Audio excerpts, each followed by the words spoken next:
Today, I wanted to talk about cryptocurrency.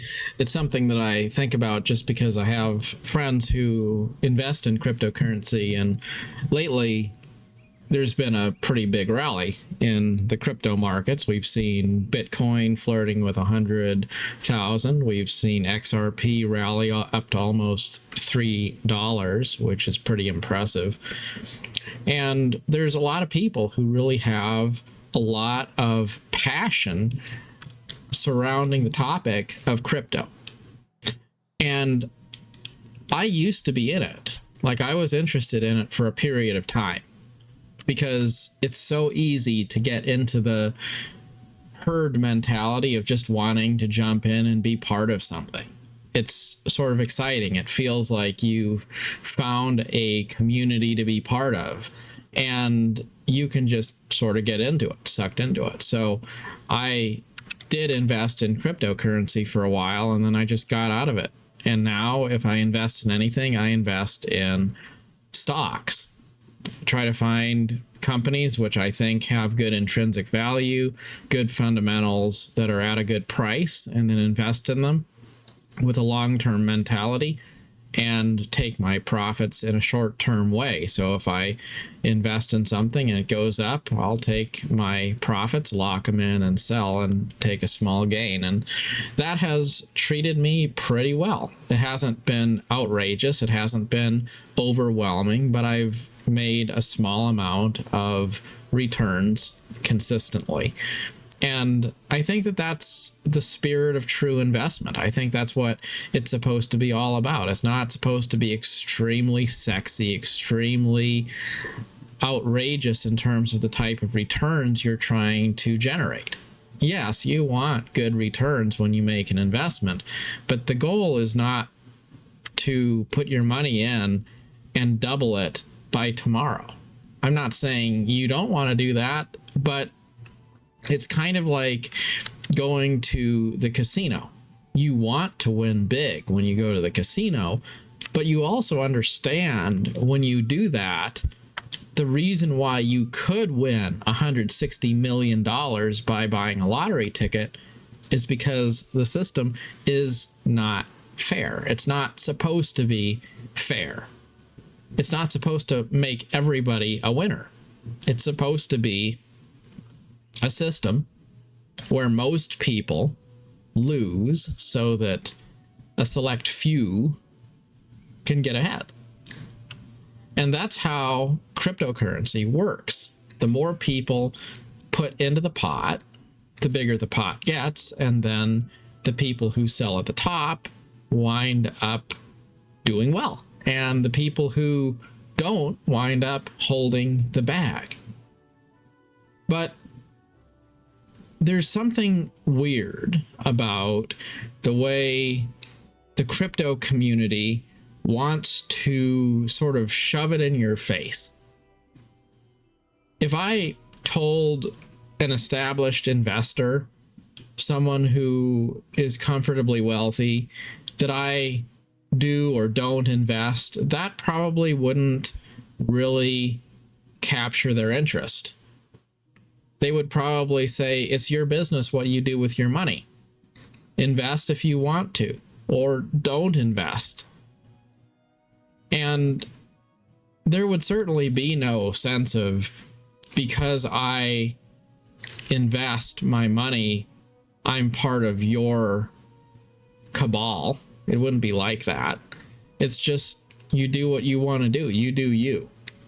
But with crypto people, there's a lot more of a sense of a religious fanaticism. They're much more likely to say, you need to get into this. You need to be buying this token. And if you don't, you are going to lose out. And I am going to be retired on my private island, and you are going to be left behind because you are a fool who didn't want to get on board and be an early adopter. They'll always be trying to evangelize their position. And that's unsettling. One reason why it's unsettling is because a lot of these people probably most, at the core of their beliefs, will say that crypto is a currency. After all, it is cryptocurrency we're talking about here. So they will say that it's a currency. It's not a security. In fact, that was the premise for the entirety of the debate between the SEC and Ripple surrounding XRP. The SEC tried to say it is a security, and the SEC tried to say it is not. Well, what is a security? A security is something that people invest in as an instrument because they want it to generate and return value. That's the entire point of what a security is all about. It's supposed to be something like a stock or a company that you're investing a stake in, hoping to get a return. Currency, meanwhile, is a store of value. It's not a generator of value. If I have dollars, I'm going to want those dollars to consistently represent the value that I have produced. So I work all year long, I collect a salary, I produce value for my employer, and I get paid a salary. And that salary is structured to represent the value that I have produced with my labor and my contributions to society. That's how money works. The money itself doesn't produce value. I produce value with my effort, my work, my labor, and then that value that I have earned is stored in credit in the form of some sort of a monetary system. Now, I can invest money in something like the stock market, and I can want a return on that investment because I'm extending my store of value as a message of confidence, a vote of confidence in the value that will be produced by others. And you can take all the speculation away in the stock market, and you still own a clear, defined percentage of the company that you have purchased stock in. Or you can buy futures, you can buy contracts which are symbolic of commodities. Either way, what you're buying correlates directly with something that you can actually count, measure, and assess. Now, stocks fluctuate a lot because there's a lot of speculation there. For example, maybe a company is worth, I don't know, $100 billion, but we believe that they're onto something special and they're going to do amazing things over the next 10 years. And so we give them a market capitalization of $1 trillion. The intrinsic value of the company is still 100 billion, but the stock would make it worth $1 trillion because 90% of the stock value is based on anticipating returns which haven't yet come because we think that they will come. So that's speculative. And you can be very much humbled when you make a wrong call. You can invest in something thinking that something amazing is going to happen, and then it doesn't. And you are left holding the bag. It really is a casino type of a situation. You made a bet, and your bet was wrong. But it's still different. It's more wholesome than crypto because at the end of the day, there's still fundamentals there. There's still something real. There's still something that produces value. We can understand what it is that we're investing in and why we rationally think it's worth the money we're putting into it. But with crypto, you're essentially saying that the money itself is supposed to be the producer of value. And it just doesn't work. You can't say that there's a currency, which isn't a security, it's not a investment vehicle, but if you hold it, it's going to so dramatically improve your quality of life that you're going to be able to go from working a day job to being retired without any cares in the world on your own private island in a year, if it goes to the moon. It just doesn't really make sense. It totally makes sense if we're talking about a lottery. Totally makes sense if we're talking about a casino. Doesn't really make sense if you're talking about a currency. But try telling crypto bros that crypto's not a currency. Well, I mean, if it's not a currency, then what is it?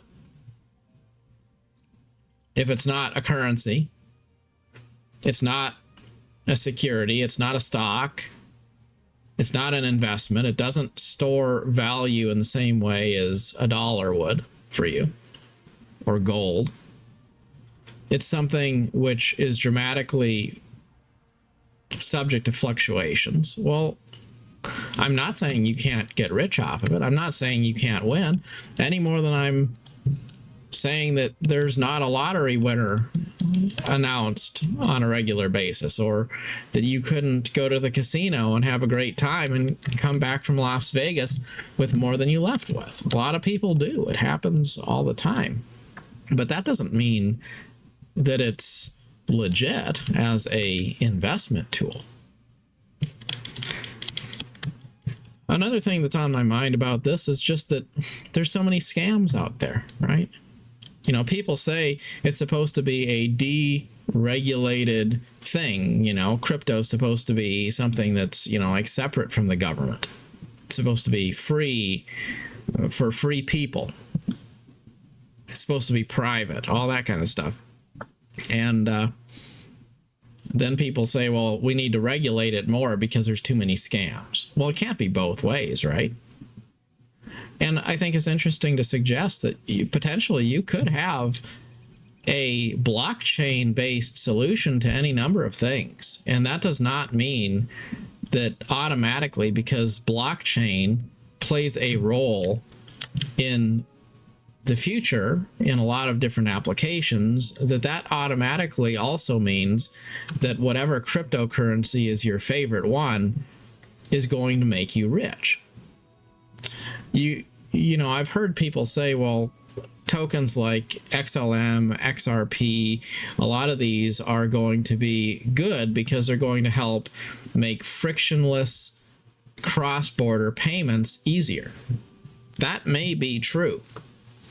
But think about the folly of this idea that we're going to have some sort of a currency which is going to make it easier for some guy in Mexico to instantly transfer money to Brazil or something like that. And because you are smart and you have a smartphone, you can put a couple $1,000s into that, and then you're going to retire on a private island. Everybody's gonna retire on a private island with an infinite amount of money and live like kings because there's a technology that makes it easier to engage in cross-border frictionless payments. Makes a lot of sense, right? Actually, it makes no sense. There's this whole notion of Occam's razor. It's if there's a simple solution, a simple answer to a problem, that simple answer is most likely to be correct. And there's always people that'll say, well, you don't understand. You just don't get it. Because you're stupid. You're not informed. You haven't done your homework. Okay, fine. But when I was a child, and this is true probably for all of us, we always understood as children from a very young age the value of $1, the value of an ounce of gold or of silver. That was easy to understand. It always was in any society. But try explaining crypto. You can easily get a sense that it's worth something because it's been going up lately, or because your friends are into it, or because the guys on Reddit are into it, or because it's talked about by everybody else. But if you take everybody else out of the equation, if you take the social element out of the equation, if you take the sense of being part of a community away, if you take all of the visualizations that try to take cryptocurrency and make it feel like it's more tangible than it really is, like all of the pictures of, you ever see the pictures of Bitcoins? Like it looks like some sort of a graphical representation. It looks like a real coin, a picture of a Bitcoin, because Bitcoins don't really exist. And so it makes a lot more sense to represent Bitcoin with a picture of a physical coin as an icon than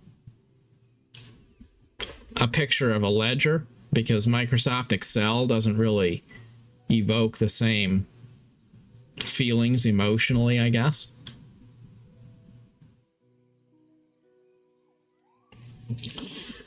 I think it's important to make up your own mind. That's the point I'm getting at here. Could you invest in cryptocurrency and retire on an island? Yeah, people do it. Is it possible that Bitcoin will go up to $1 million? Sure, totally. But the reality is this. For the vast majority of people who are investing in cryptocurrency,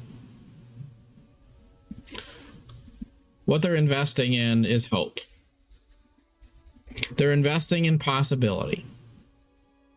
They're investing in that feeling that just maybe they could quit that day job, kick back, and have a sense of freedom unlike anything they ever had before. It's that promise that makes people keep coming back. The promise that maybe life could offer a different path for them. It's a very emotional kind of a thing. And that's why people involved in the crypto space tend to act more religious than they do fiduciary, because it really is a path of faith that these people are following. And that's one of the most damning things about it, because a currency isn't supposed to be a spiritual experience. A currency is not supposed to be sexy. It's not supposed to be something that gets people super excited. A currency is supposed to be stable. It's supposed to be something where you can go to bed at night and know how much money you have and know that in the morning you're going to have the same amount as long as you don't spend it. It's true that there's inflation. It's true that the value of our currency is eroded as a result of that. And it's also true that prudent investing can offset the eroding influence of inflation. But ultimately, stability is an important part of life. Principles that endure are more important than transient things that are extremely exciting in the moment. And that's why I oppose cryptocurrency. It's something I oppose on a philosophical level, probably more than a financial one. Because I think that there is a problem in our society that is deeply rooted in this idea that value can exist separate from fundamentals. That you can produce something of worth without doing anything that is worthy. And we see this in the financial markets. We see this in society. We see this in social media. We see it everywhere. This attitude that we want to get praise for being good or doing good, but we don't actually want the responsibility or the obligation to actually pay any price. We don't want to be held accountable. We don't want to have to give a just and regular account.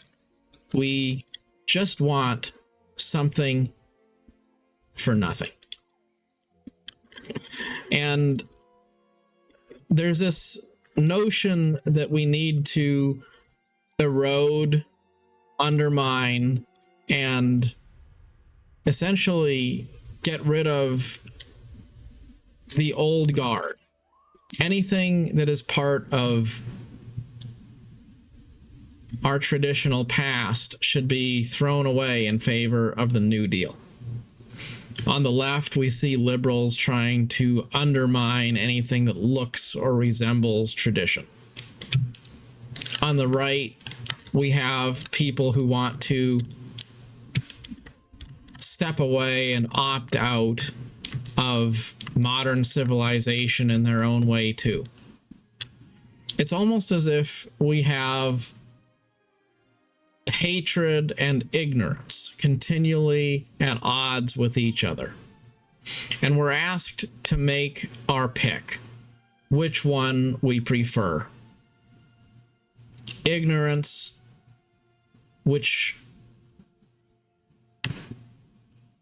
is trying to sell us its own doctrine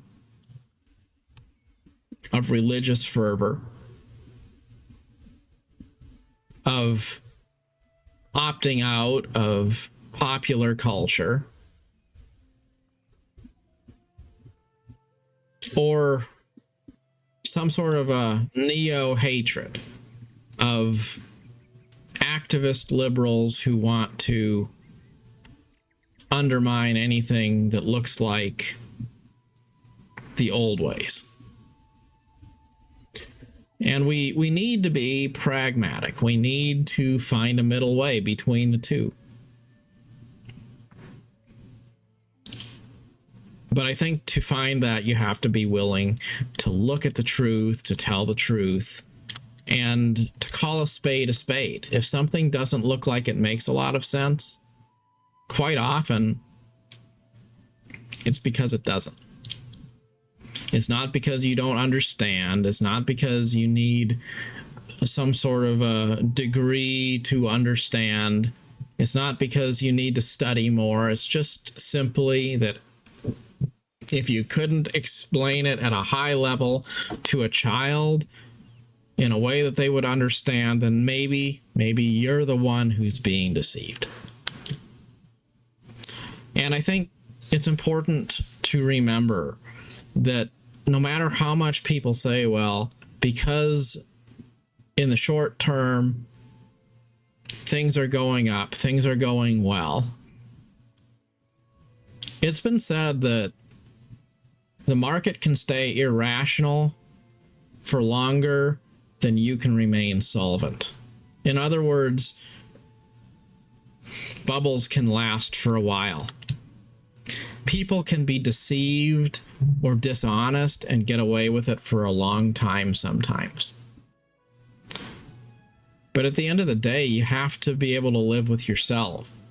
You have to be able to look at what you're doing and what you're part of and truly have a sense that you believe in what you're doing. And I think that's one of the elephants in the room. Sure, I could go invest in cryptocurrency because I have friends who are investing in it, or because I read an article that sounded pretty good, or because it seems to be the case that the election of Donald Trump is an automatic bump for cryptocurrency. But I can't get around the fact that it looks like a scam. In many ways, it acts like a scam. It's something which looks exactly like a casino and acts exactly like a religion. And it just doesn't really feel like something that of my own free will and accord I can justify in a rational way. So I would rather go to bed at night knowing that I'm investing my dollars in something that I believe in. And I think that that's true for stocks too. Sometimes I look at a company that I consider investing in, and I think, well, that might be a good opportunity there. But maybe I don't believe in what that company's about. Maybe what it does, I don't feel like it's making the world a better place. I think it's a corrupt enterprise. So I'd rather not invest in those things, because there's so many things you can invest your dollars in which you're proud to have ownership of. Why invest in things which you feel don't have good fundamentals? It's been said that you are the sum of your closest friends. Maybe the same thing could be said about your investments. You are the sum of how you spend your money, how you invest your money, how you invest your time. We should invest our time, our lives, and our money in things which uplift us, in things which are true and wholesome and fundamentally good. And if we aren't sure about the fundamentals, then no matter how much it seems like it might be something that's too good to pass up, it's better to follow your heart, to listen to your conscience and inner voice. And don't jump on the bandwagon just because people say you should. As always, good luck on your adventure. Till next time, thanks for watching.